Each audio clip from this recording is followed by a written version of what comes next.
Hello, welcome everybody. Welcome to my vlog once again. Today I'm gonna show you how to make organic and pure turmeric powder of your own at home. As we all know, this turmeric has got its own crucial health benefits.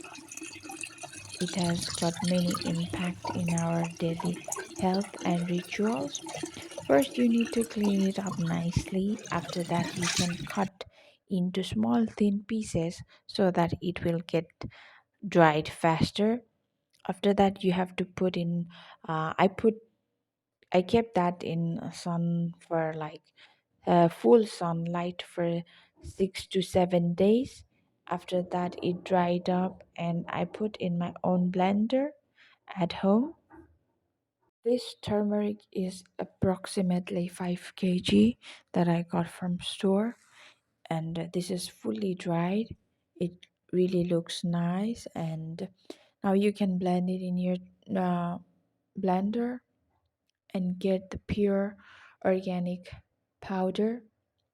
It doesn't have any preservative, no food colors, nothing, just natural pure powder that you can make your own at home.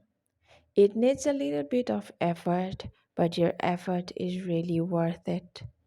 Please do try and enjoy this kind of natural and organic, no preservative turmeric for your health. It's really very beneficial for your health. It's really crucial. You can go through Google and see the advantages and benefits of this turmeric powder. Okay, my one jar is ready. Ta-da! Pure and organic turmeric. Hope you like the video. Please leave a comment. Have a good day. See you soon.